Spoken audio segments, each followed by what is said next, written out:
ओम नमः शिवाय। ओम नमः शिवाय। ओम नमः शिवाय। रावण के इस कठोर तप से भी जब भोलेनाथ उसके समक्ष प्रकट नहीं हुए, तो वह एक एक कर अपने सिर धड़ से अलग कर शिवलिंग पर चढ़ाने लगा। 9 सिर चढ़ाने के बाद जब वह अपना अंतिम सिर चढ़ाने वाला था,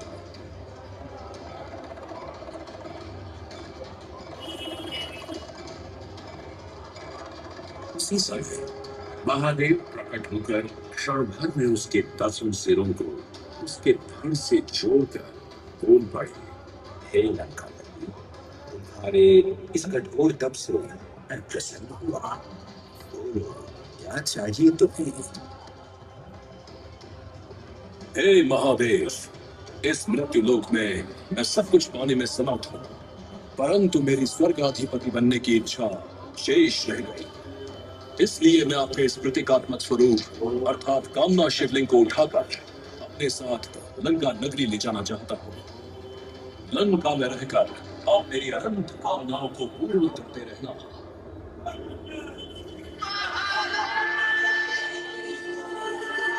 हे दशानन, तुम्हारी तपस्या से प्रसन्न हो मैं तुम्हें इस लंका ले जाने की आज्ञा देता हूँ।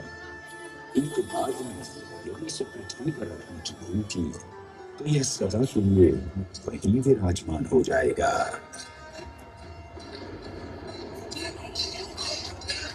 प्रभु, लंका पहुंचने से पहले मैं से तनिक भी पृथ्वी से स्पर्श नहीं होने दूंगा।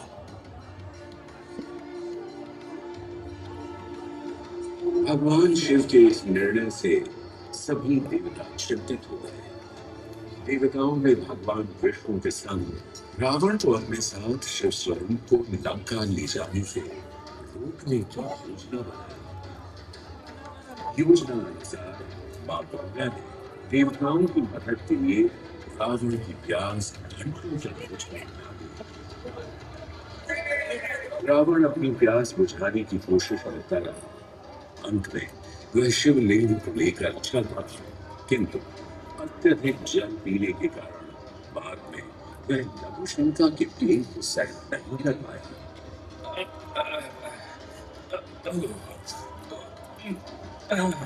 वह संध्याय क्षेत्र अर्थात देवघर आते आते अपनी मदद के लिए शाम को देखने लगा।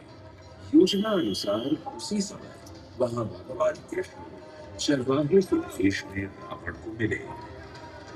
रावण ने चरवाहे को तब तक शिवलिंग को उठाए रखने को कहा जब तक वह लघुशंका से निवृत्त नहीं हो जाता, परंतु जब तक वो लघुशंका से निवृत्त होकर लौटा, उतने में चरवाहा उस शिवलिंग को पृथ्वी पर रखकर जा चुका होता है। तो रावण अपनी पूरी ताकत के साथ शिवलिंग को धरती से उठाने की कोशिश करता है।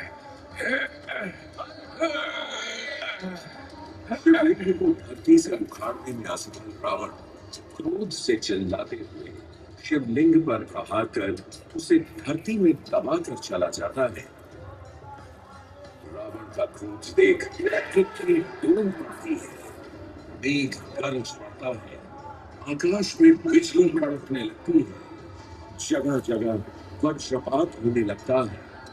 विकराल आंधी में पेड़ पौधों सहित बड़े बड़े चट्टान आकाश में उड़ने लगते हैं।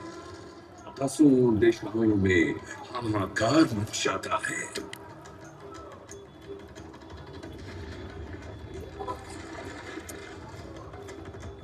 रावण के क्रोध से भयभीत मृत्युलोक को शांत करने के लिए ऋषि मुनि शिवलिंग का पूजन करते हैं।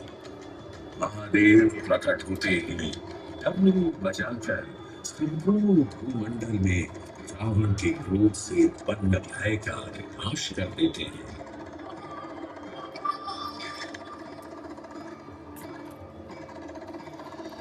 समय का परिणाम कलयुग में प्रवेश करता है।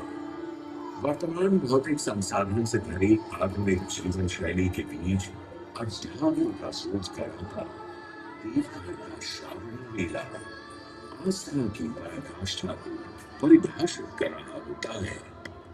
प्रत्येक वर्ष की तरह इस वर्ष भी सावन में यहाँ लाखों शिव भक्तों की भीड़ उमड़ पड़ी है।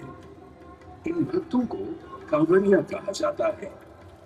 ये शिव भक्त बिहार के भागलपुर के सुल्तानगंज में उत्तर वाहिनी गंगा से गंगा जल भरकर लगभग 105 किलोमीटर पैदल कांवड़ यात्रा करते हुए देवघर पहुंचते हैं और सावन के प्रत्येक सोमवार को बाबा बैद्यनाथ का जलाभिषेक करते हैं।